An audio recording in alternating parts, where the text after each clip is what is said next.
Hello YouTube, it's Ian here with Hobbies of Man once again, and today we are doing our monthly wrap-up for the month of February. Now, this year I'm not doing just reading logs. These wrap-up videos are also supposed to include what I've been watching and what I've been reading, so if you want to skip to just when I talk about my reading, feel free to do so. It's going to be the second segment in this video, so feel free to just skip over there. But let's start with what I've been watching this month.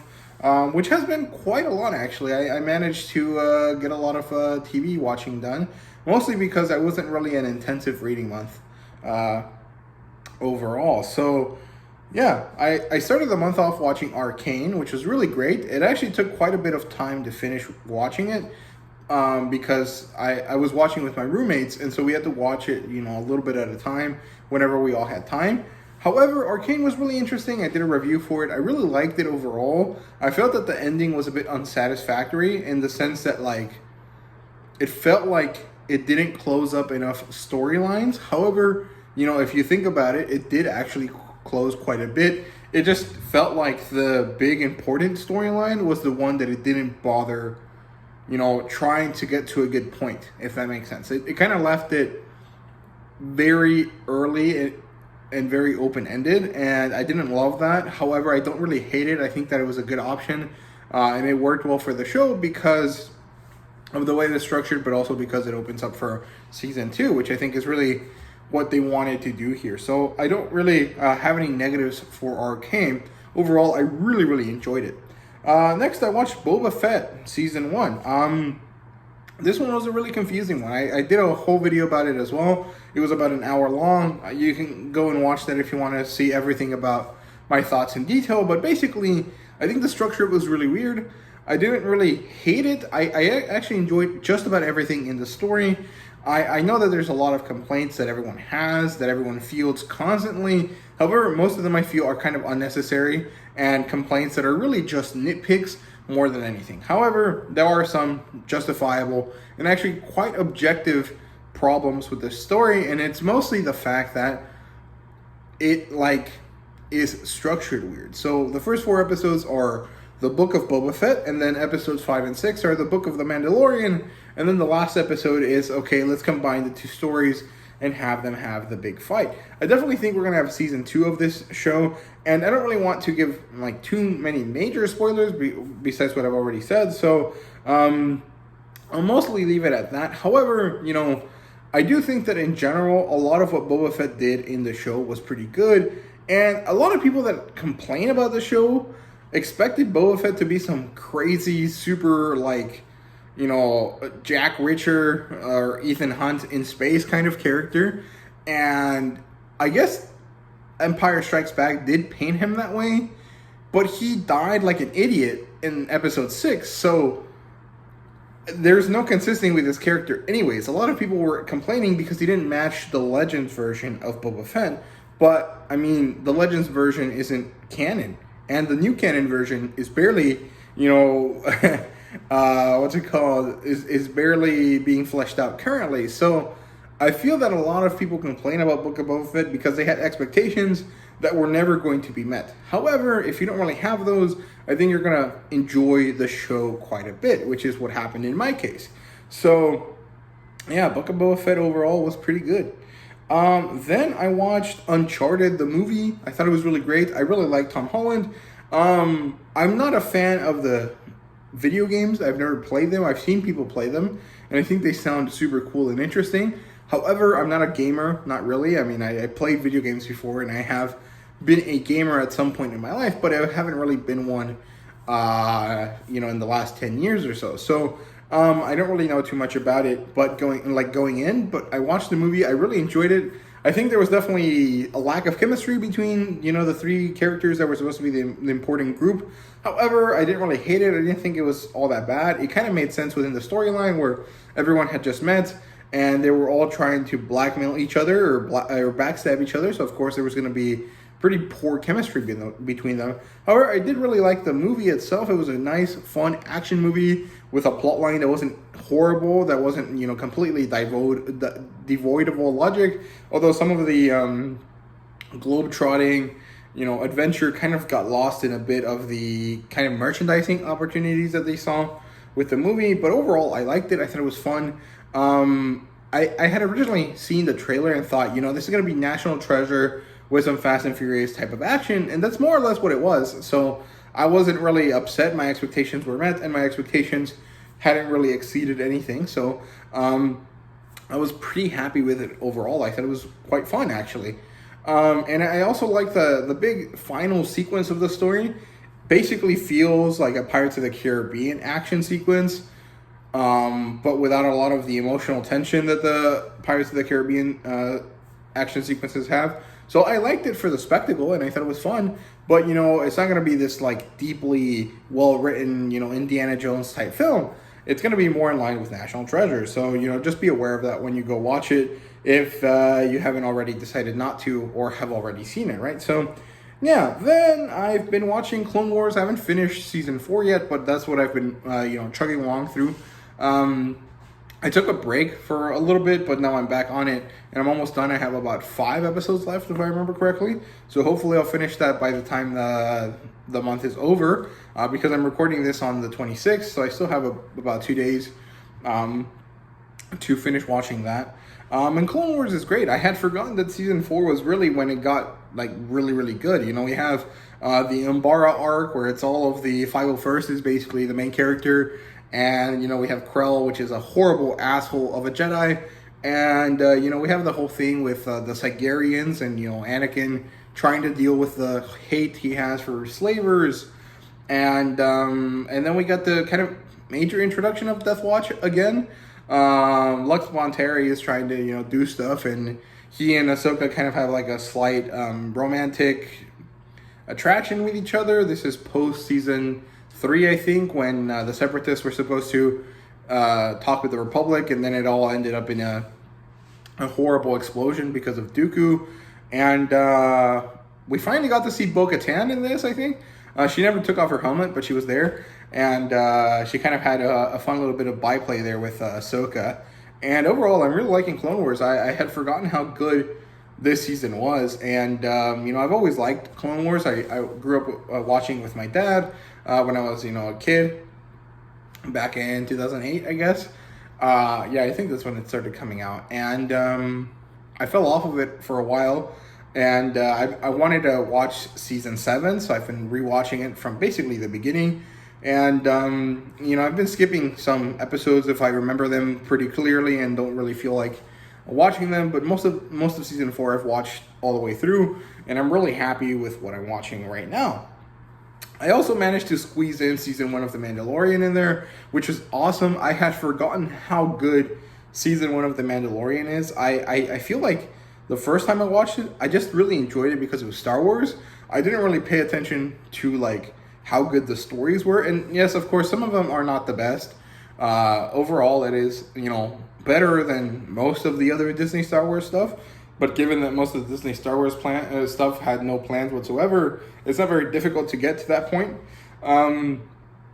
But I had forgotten how enjoyable it was. I really liked the thing, or the episode where they help out the villagers.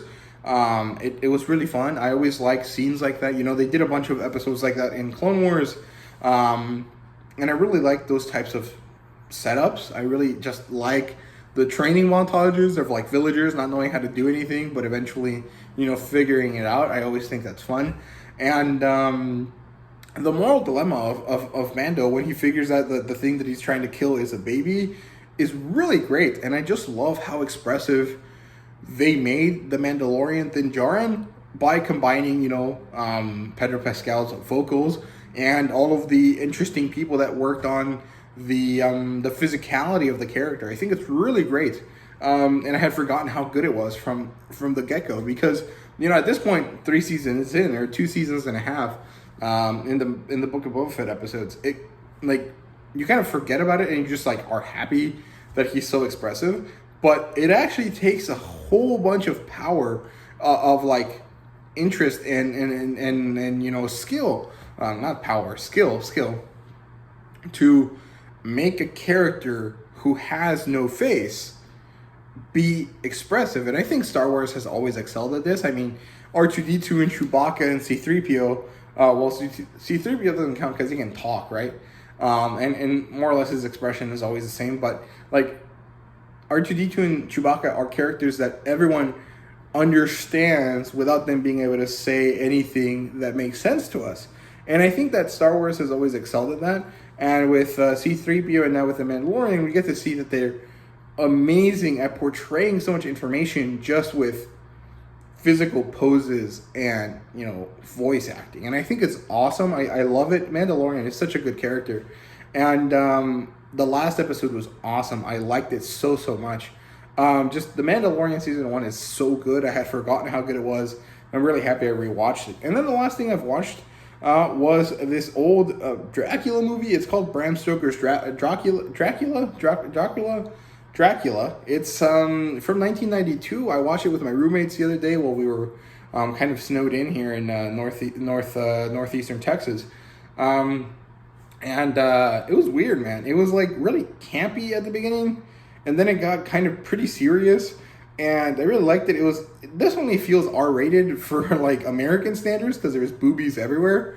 But it was really interesting and really enjoyable, and it did feel like it dragged a little bit. But Gary Oldman was a very interesting Dracula character, and Keanu Reeves was like the main human character, and Winona Ryder was the main female character as well. And overall, I had never seen this movie before, and my roommates hadn't either, and we just decided to watch it on a whim, and it was pretty fun. I really liked it. It looks super old, though, which is kind of crazy because it's only about 30 years old. And, you know, things like Star Wars don't look as old, and they're like 50 years old. So, I don't know. It's kind of weird. But I liked it. I thought it was fun, and I'm really curious about more Dracula-type movies now. So maybe I'll start watching some more Dracula stuff online because I really liked it. I really enjoyed it. I thought it was cool.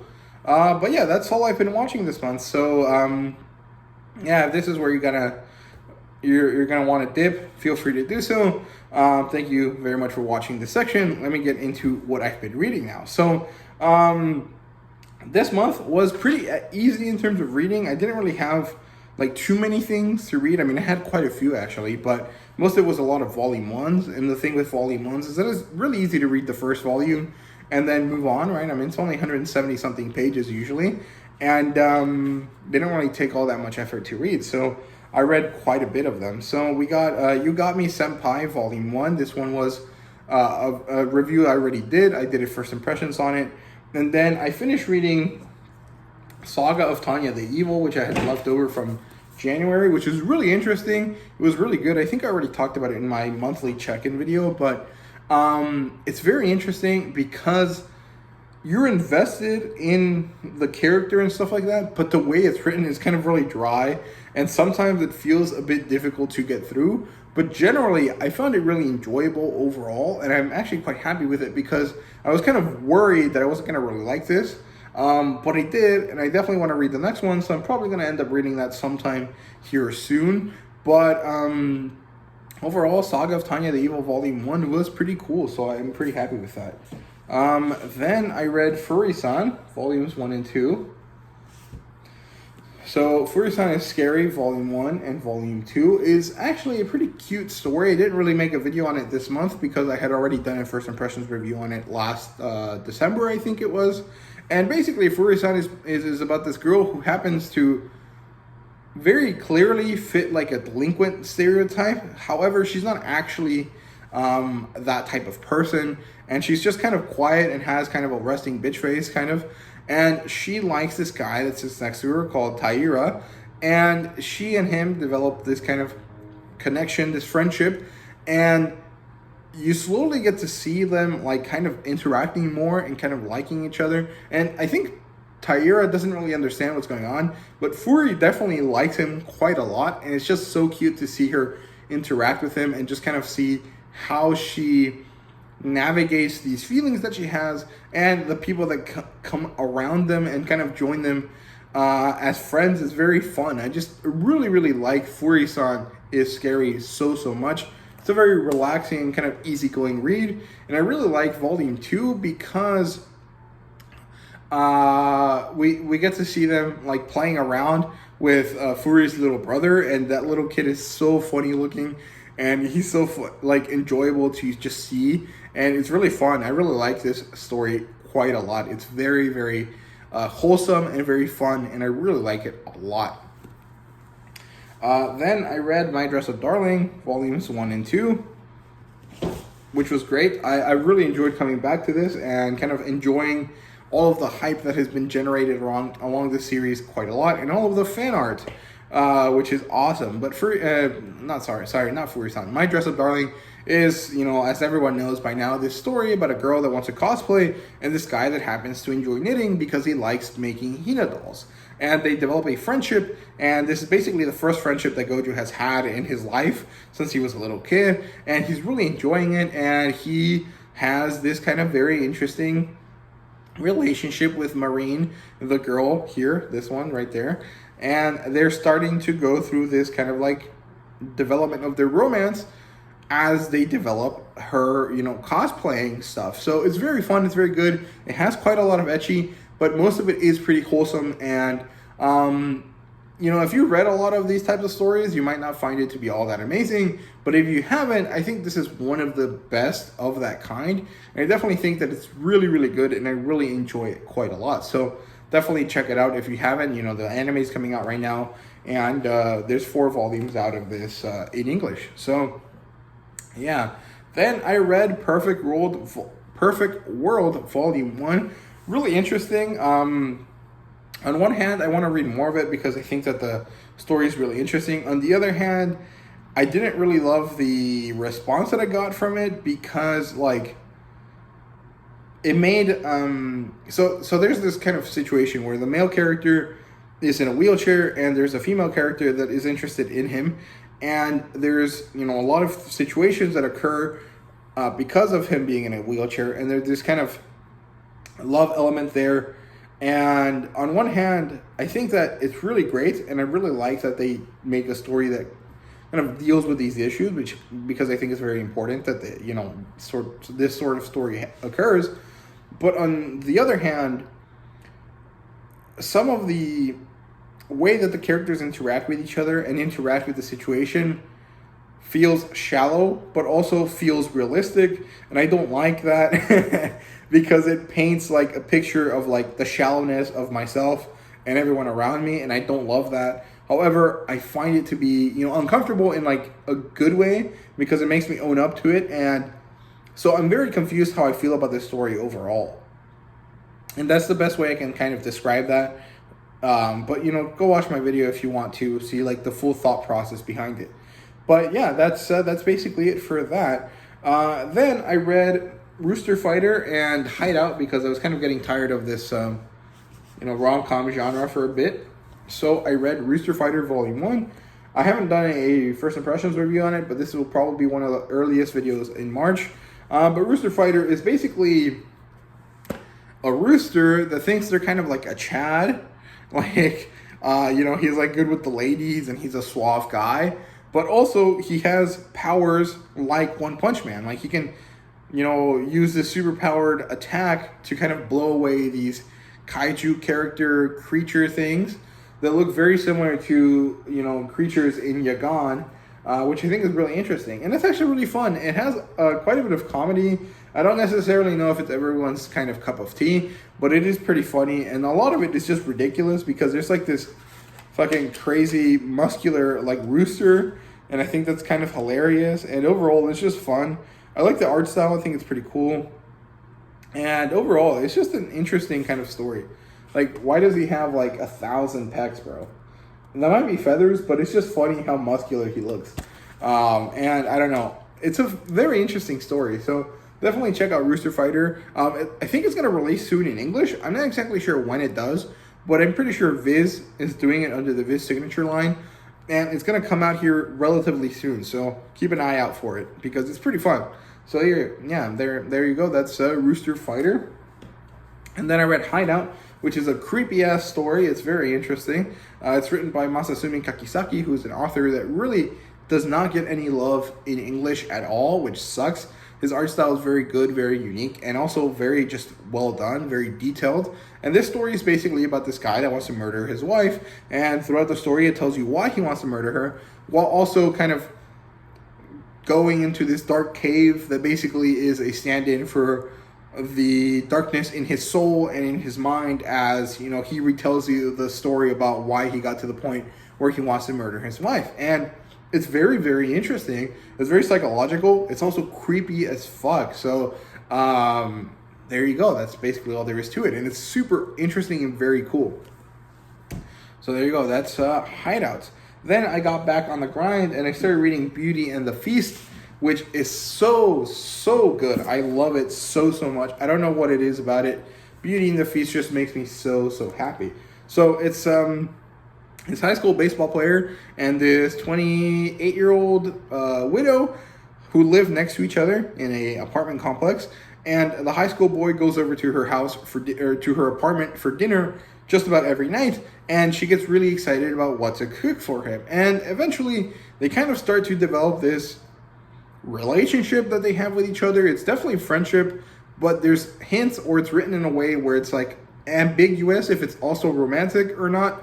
And I think most people would read it as romantic. I definitely think I read it as romantic as well, but it is still relatively ambiguous. Like, they never go out and say it, you know, oh, I like him or anything like that.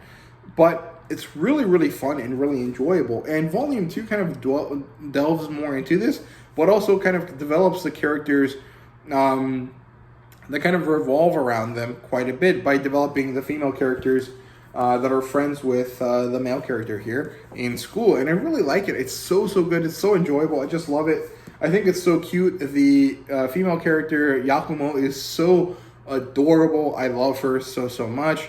And it's just really, really good. I like it quite a bit. It's also by Square Enix, who are the same people that publish Dress Up Darling. So that's pretty cool. So there you go. Then I read Sweetness and Lightning. I liked it. I think it's more or less in the same vein as Beauty and the Feast. But this one isn't a romance. This is an Iyasha Shikisi or something like that. It's basically a healing manga. And I liked it. I thought it was good. However, I don't really have any of the problems that any of these people do. And so the healing aspect of it really didn't jive with me.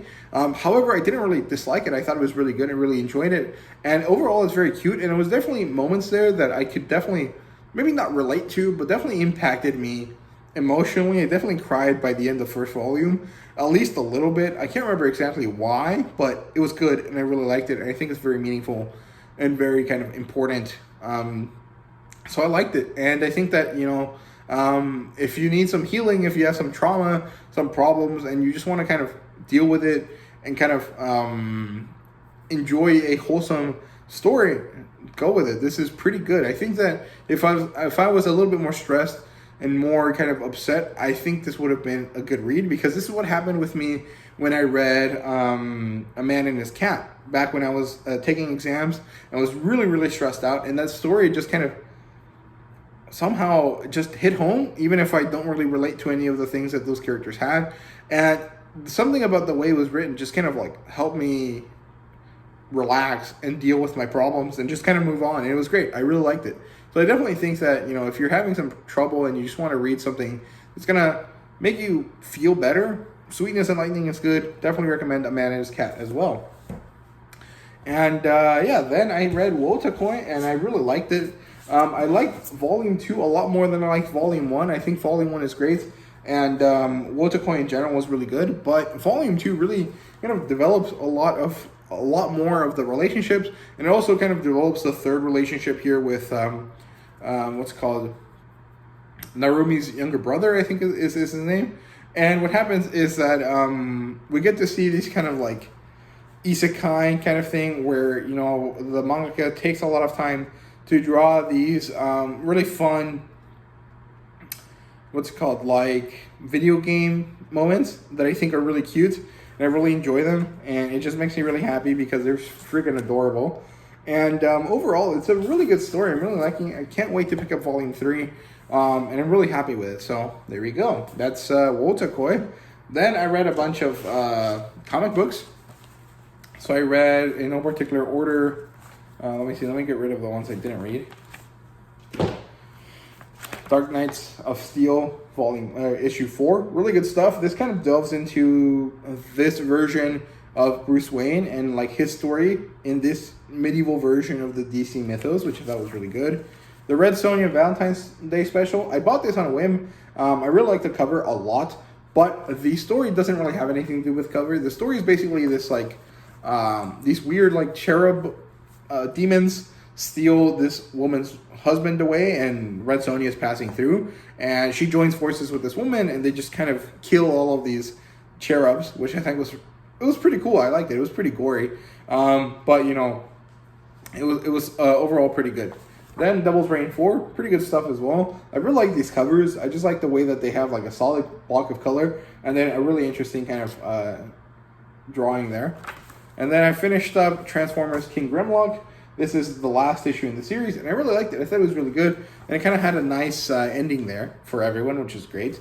Titans United issue 6. This is the second to last issue, and it's pretty good. I hope that this gets adapted into a movie or a proper part of the series, because it was really good. I really liked it. I think it was really enjoyable. So yeah, there we go. Then we have Moon Knight. This is issue 8. I'm really liking Moon Knight, and I really hope to see Oscar Isaac, you know, blow it out of the park with his take on the Moon Knight character. Because so far, I'm really liking him, and I really hope to see Oscar Isaac do well with that role. So yeah, then Sweet Paprika, and this continues to be great. I really enjoy it. In this one, we get to see Dill be kind of a pretty cool character compared to how he usually is. And overall, I really liked it. I thought it was really nice. So yeah, I definitely want to do a review of Sweet Paprika or a discussion about it at some point. So if you guys are interested in hearing what it's about in more detail, please let me know down in the comments. And yeah, that's all the comics. Other than that, I think I read a few more digital manga as well. So I read Love and Lies Volume 1, which is really interesting. I was pretty invested with that one, but I'm not sure if I want to read more of it now that I've had a few days of separation with it, because it's just kind of weird. I don't know. I'm curious to see where it goes, but I'm also not that curious, so we'll see if I buy more of it. And then Kiss Him Not Me was really not something I liked. I think that overall, the premise of it, the way that it started, was really shallow, and I didn't really love it, so I think I'm going to probably stay away from that for now. But I don't know, maybe I'll get some more at some point and try to give it another chance. Then I read Chihayafuru Volume 1, and it was awesome. It was so good. It was very interesting. This first volume kind of deals with the characters as kids, so there really isn't much of a romance going on yet. But there's a lot of passion for the game that they play, Kurata or whatever, or Kurata, something like that. Karuta, I can't remember, but it's like a memory game. And I really liked how much passion and drive and energy you could feel from the characters, even though the game is more or less just a very basic memory game, like remembering where cards are placed, basically. And I thought that was good. I really enjoyed it. I think it was overall very good. Very well done. I think the mangaka did a great job with all of the power and passion there. So yeah, then I read Sweat and Soap Volume 1, 2, and 3, and I really enjoyed it. Sweat and Soap is awesome. I definitely want to turn my collection of Sweat and Soap into a physical collection instead of continuing to buy it online. I have 3 volumes of it online right now. I could definitely, cut my losses with that one, which is only about $5 because I bought them on a sale a long time ago, and start buying them physically. So I probably will end up doing that. And overall, I'm really happy with Sweat and Soap. It's awesome. It's really good. The story is, really wholesome between the two characters. I love the growth that each of them has. There's also kind of a lot of spicy, raunchy scenes, but there's also a really good, emotional heart to the whole thing that I think is really, really great. I love it a lot. I think it's well done. So yeah, overall, Sweat and Soap is awesome. Then I read the Shaman King Omnibus I got from Mexico. Let me get it. Yeah, here we go. Okay. Shaman King. This is 2-in-1 Omnibus. It's different from the American edition, but it is very, very good. And I had forgotten how good Shaman King was. I had read the first volume, liked it quite a lot, sold it off because it was like a collector's item at that point, and I got like $10 for it, which is great. I had bought it for like 3 or 4, which is really nice, a good kind of flip on that. And then I watched a few episodes of the new Netflix edition of the anime, which is also really good. And now I read this, and I'm really happy that I really continue to mess with Shaman King, because it's a really good story. I really like it. Definitely going to be a priority for me to buy more of these next time I go to Mexico. I definitely want to buy more of it because it's really great. It cost about $10 USA after you convert it back from pesos, and it's 2 volumes, whereas the American edition would be a bunch for the single issues, and the 3-in-1s are not horrible, and I think they're only about $20. So there may be like a better deal, but also they're not as good, and they don't have color pages, and they don't have these like cool covers or anything like that. So I think this is definitely the best way to go for me, and I definitely want to buy more of it. But Shaman King overall is really great. It's not like the most amazing shonen ever, but it is fun and enjoyable, and I really like the characters. So I really enjoyed reading this. And then the last thing I read this month so far is Blue Flag Volume 1. Originally I started and I didn't really love it, but by the end of the first chapter, I really liked it. I digged it, and then by the end of the first volume, I was really excited to get into more of it. I definitely think I'm going to read more of it soon, but maybe not this next month, because I want to focus on other stuff this next month here in March. So, but Blue Flag is great. I think I already did the first impressions review for this. I can't remember, but I think I did. I think I released it yesterday. And really good stuff. The last thing on my list is Nagatoro volumes 4, 5, and 6, and I'm probably going to read them today or tomorrow, but I'm just going to say that I read them for the video. So there you go. I read Nagatoro 4, 5, and 6, even though I haven't done it exactly just yet, but I will get around to it today or tomorrow. So yeah, other than that, the only things I didn't get to were my alternative titles, which were Why Are You Here, Teacher, Hokkaido Gals, or Don't Blush, Sakemina-san, or Even If You Slit My Mouth. I didn't get around to those. I didn't need to, because I had quite a lot of stuff to read with a lot of single volumes. Plus, I also dedicated a lot more time this month to watching television, so I didn't have as much reading time. But overall, I'm happy with all the reading that I did. I really liked everything that I read, at least a little bit. The only one that I didn't love was Kiss Him Not Me, and that's okay with me. So yeah, that's all there is for this video. I hope you guys enjoyed the video. If you did, please leave a like, subscribe, and comment down below. Let me know what you thought, and thank you guys very much for watching. See you guys later.